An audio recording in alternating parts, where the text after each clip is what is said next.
welcome to episode 30 of the Webcomic Beacon Presents First Issue. I'm Marcus. I'm Melissa. And I'm go. And this week, turkey is squishy. we're taking a look at Catwoman, #1 from DC Comics. Okay. You can wear that thing through the whole review. You better. You don't just start. You don't just like set that up and not Need pay it something to distract people from what is Catwoman, #1. Yeah. Now Well, this cover, this infamous cover now. Really, DC? Really? This would be perfect for Xenoscope. I thought this was a great fan pinup. I don't know what it's doing on the official cover.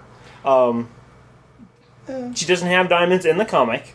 I do love the idea though that she's doing this knowing that nobody is watching. Theoretically, there's not actually a camera there taking this picture.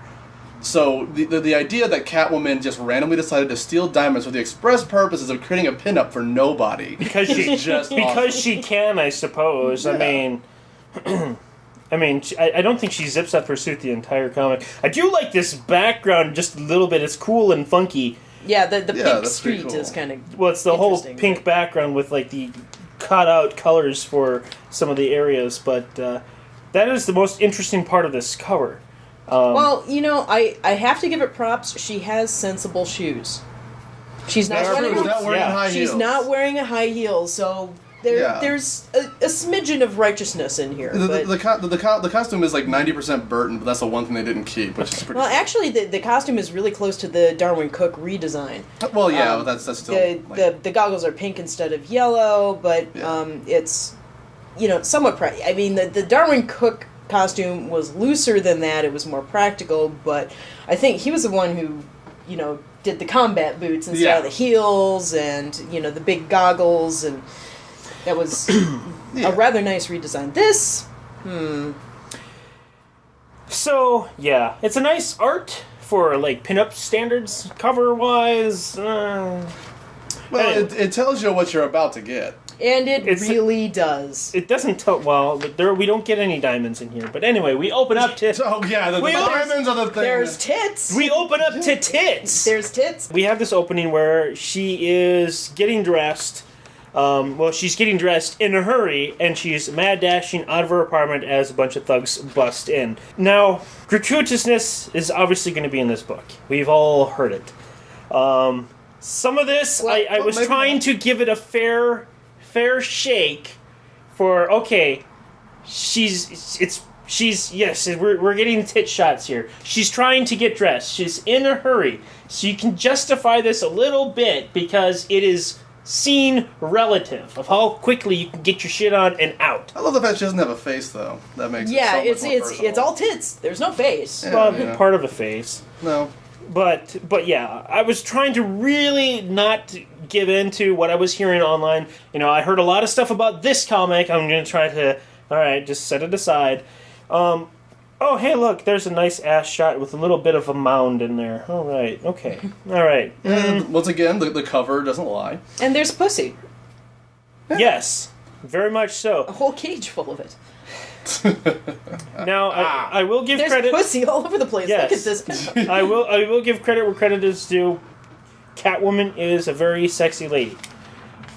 However, I would like to know a little bit more about her. There's nothing else to know. Because I'm a gentleman. Aren't you a man? You're not really a man if you care about anything besides her titties. And then there's this one shot where Sissy. she jumps out of her building and she lands and she's fairly stretching herself and such. And I'm trying to okay, she's Catwoman. She's cat-like. I can forgive some of the weird positions that she's in because she's very athletic and dynamic and cat-like, Mm-hmm. She's got cat saliva DNA, and I don't fucking know. I have only seen the movies. I have no idea how Catwoman's Catwoman. I'm hoping this comic will tell me. Generally, Catwoman is just a thief. Really? Yeah. Yeah. Oh, Well, well, it's I not like the Tim Burton thing a little bit better. I that was kinda kind of did, too. creepy. Yeah, there's something about that. But, really, hips aren't supposed to move like that. That just looks like she dislocated both of her She's legs. part arachnid in this, though, not really cat-like. Yeah. Well, yeah, if it was a spider chick, I'd be like, okay, whatever. Ugh. Anyway, so I do kind of like this setup where she's like narrating in her head, and it's like no big deal. This kind of happens every once in a while. Like, boom, there goes her apartment. Oh shit! I did kind of like how that was kind of going. So she stops off at one of her friend's place to basically say she needs a place to crash for a while, and so we got some development here. Well, it's awesome to see Linda Tripp getting work. And we find that her name is Lola. God, I'm old. I bet you half the Her people name is listening Lola. to this. I don't know. Never No, I know what you're talking Louis. about. I know who you're talking about. Yeah, but you're older than I am. I'm talking about the fucking tweens over here who Yeah. listen to this. But but here's where we, amazingly enough, technically passed the Bechdel-Wallace test Yeah. Yeah, that's true. because her name's Lola and her name's Catwoman. Wait, what's her real name? Selena Selena Kyle. Kyle. It's in there Is it somewhere. is it in here? Somewhere. Well, we can Yeah. infer that. I'm we pretty know sure she it. talks to herself and calls herself Selena. I don't quite know.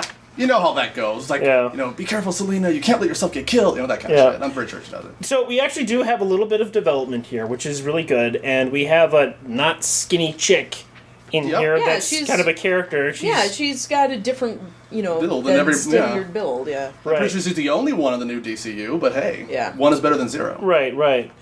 And we see that there is a long-term friendship here, so that's really interesting. And I was really happy to see this bit of development, especially after the gratuitousness in there, which I'll pass for now, as you're trying to grab people and get them in with titillation and Wait such, for it. and then you go into conversation. Okay, cool. Okay, But the thing is, it doesn't have to be like that. no, it doesn't have to. But the fact that this part is in there makes me a little bit happier. Yeah, that scene is decent. Yes. So then we cut to this club where I guess her friend basically gave her some intel of where she could get some work, eavesdrop and such. And there's a guy in here wearing a bra. Love it. Yeah. I'm all for that. Hell yeah. And so is Auntie Monitor. She's hanging out. Yes, Yeah. she's kind of grooving in the background. Covered in like blood miasma. Well, she's Yep. a party girl. Like nobody knows that she's there. Well, no one would care. I mean, come on, if you saw a chick just kind of hanging out in the background in a completely covered up suit, doing nothing, just staring at people, would you really approach her when there's all the strippers hanging out right next to her? She's the ultimate wallflower. Yeah. I mean, you can't. Well, I mean, take away that giant glowingness and maybe Yeah. she'd be well, that too. I mean, the fact that she's kind of got this horrible glowing miasma all around her body might freak some people out. Yeah. I think it's really funny. It's like as I read more of these, they just get more and more obvious of where she is. But it's almost like she's really bad Waldo. I mean, she really is. It's basically the Where's Waldo from the 4th season of The Simpsons, where he's just kind of standing there, the biggest person on the screen, and a little kid is pointing at him. So anyway, we have she's basically trying to gather some intel. She's posing as a bartender, and things are kind of going, and you're starting. Okay, there's some sort of plot sort of brewing here. Yeah. That's what you're hoping for. So we see her hearing a voice, bringing up some familiarity. We get a little flashback. We get 4 panels of a flashback, a little bit of character development. Unfortunately, it's not that much, so we don't get the full story of what's going on. So she's seen some shit, is basically what they're saying, and this Yeah. guy has done some bad stuff. Yeah, she's about to kick his ass. And so, and what she does here is, a classic thing that a femme fatale will do. You see movies, you see things where you start with the titillation of the person that you're gonna have them drop their guard, because Yeah. obviously their guard's already dropped. It's gonna drop even more. I want to ask you though, if you were urinating in a public restroom and In a person in a club, that's almost having an orgy, but still, a woman you don't know comes in. she could be drunk off her ass, and I would be drunk off my ass too. My mentality is not going to be at full strength And this is a high-end club. People are drinking. They are probably doing coke. This is like one of those high-end class. This is one of those high-end clubs. We also have to remember this is the Batman universe. Yeah, anyone who's a criminal is automatically freaking Gotham. I mean, they're well, this every is where the rich people person are. in Gotham is either a villain or a superhero. Yeah. And suddenly, naked chick walks in. But at the same time, all villains in Hot Gotham. naked chick walks in. Well, the thing is, okay? like, everybody who's bad in Gotham who doesn't wear a costume is a moron. That's something we've established through every single issue of every Batman comic ever made. So I can forgive him for being a dumbass because he's not wearing a costume. Yeah, but he's also drunk. You can tell. I mean, his nose I don't care. His nose is like Rudolph, but he doesn't even have to be drunk. He's a villain in a suit. They're always stupid and they're always cannon fodder. And, he's disposable. And he may as well be wearing one of those friggin' like 1920s beanie hats. Okay, he's fucking dead. Let there be lips. Boom. Let there be very, very shiny, sensual lips that will murder the fuck out of you. Holy shit, he's fucking On dead his now. ass. Yeah. And so we get some very much rage in here, but we don't know really who this is. I really love that last panel, by the way, here with Yeah. Selena just freaking out. What it reminds me of, because of the red hair and the pale skin, it's like Demona flipping out on people in Gargoyles. It's just, I was like, okay, this is pretty awesome just for this couple of pages alone. I can forgive a lot. And still, it's like, I mean, yeah, she's wearing a bra, but we're not. Well, she's trying to seduce him. But we're not getting a whole lot of boobs because going on here. Yeah. There's actual stuff going on. So Yeah, there's not a single tit on the page despite her being in a bra, technically. they're held back more than I had been hearing that I was thinking that this could be. It's I would say it's held back more than examples I've seen in the past. Yeah.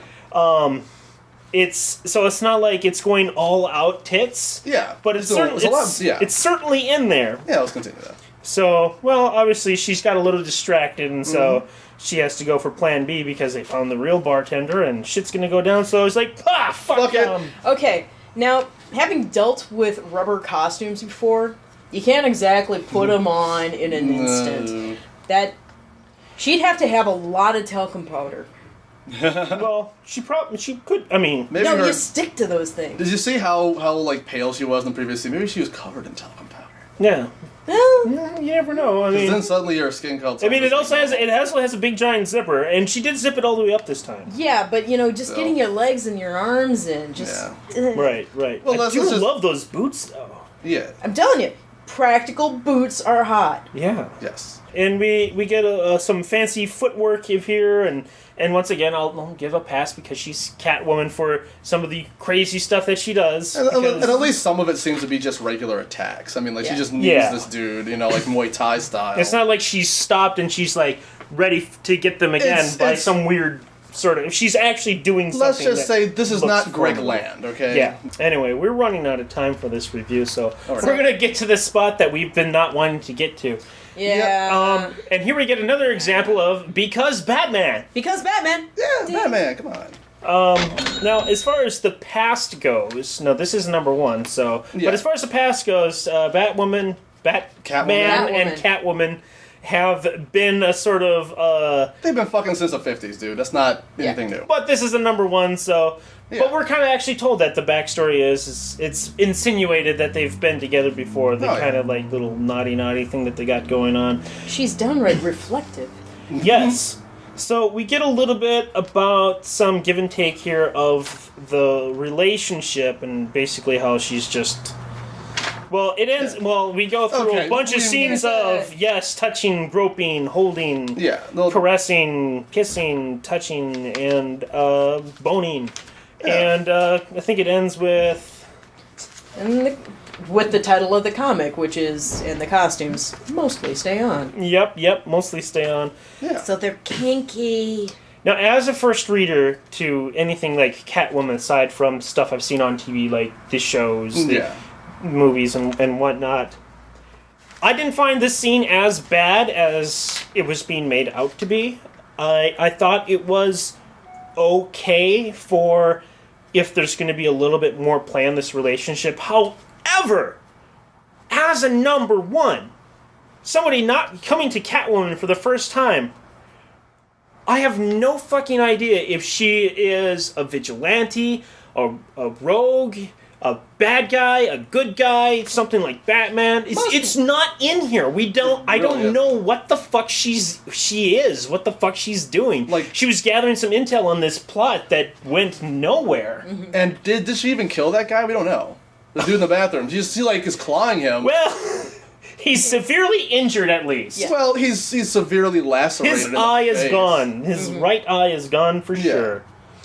But still, most writers don't even know whether she's good or bad, and she's usually just kind of in between. Yeah, they tend to throw her in the neutral pile. Batman has a lot of neutral characters. But we've got 20 pages of story here that ultimately doesn't really go anywhere except for character development, and 4 pages of it is bat-cat sex. So, and I wonder if some of the reasons why people were pissed off at it isn't so much because of the portrayal of Catwoman, but more the fact of seeing Batman being vulnerable, and the fact that Catwoman is on top. Oh, God forbid that happens. I swear to God, at least, I'd say 25%, just throwing a name out of my ass. 25% of it is probably literally because they can't stand to see their fucking god, Batman, in a compromising position. this is all about S&M. Come on, God, right down to the for fuck's sake, superheroes in general are all about S&M. Have you read? I mean, at least the tone is right. It's all about power play and definitely, man. I do read martial law. If you've got, if they're getting their kink on, that's fine.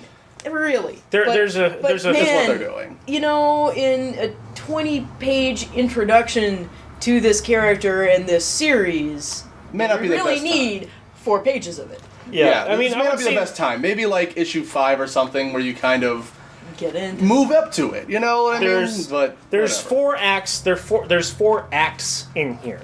And I think there could have stood maybe 3 acts, and then you still could have had Batman in here, and then cut it short and added more plot before, because you could have ended with the part this page where she just kind of climbs on him and gives him a kiss. That probably could have been enough to rework the page just a little bit, and that probably could have been good enough to be like, ooh, I wonder what's going to happen for number 2. That would have been a great place to end it, actually. Yeah, I mean, you don't need to be so explicit. You can even have the first page of the following issue just being them after. Yeah. You can do things like that, but you know what I mean? Smoking together, on the rooftop, could you imagine that shit? Pouring diamonds on each other. Yeah. Hey, come to think of it. So, as a number 1, Catwoman, does it succeed or fail? I give it a meh. Because it succeeds on telling you what to expect out of the comic. And if you're into this weird mix of, like, titty comic, but then there's still, like, a little bit of plot, like, just enough to keep it technically a superhero book, or super villainous book, or super neutralist book, whatever the fuck she is. Super neutralist. Super neutralist, yeah. All right. Okay. It gives you just enough to get to that, but if you want to actually give a shit about the character, fails. So it's a meh to me. I agree with Marcus. I'm giving it a meh. There is enough development in the character to give you a good idea of what's going on. But really, after that, I'm really not engaged with what's going on. So, middle of the road here. Reading this as a number 1, which not having read anything like Catwoman before, I really, really want to give this a sort of thumbs up. It has a lot of great starts in here, a lot of potential. However, it ultimately fails overall in follow through. This is a mixed book. I'm gonna have to give this a meh as well, and just hope that the following comics will pick it up from there. Like I said, I wanted to give this a thumbs up, but this is a teetering on a fail for me, because they just don't have enough follow through. So I'm being nice, I suppose, and giving it a mess. So that is Catwoman number 1.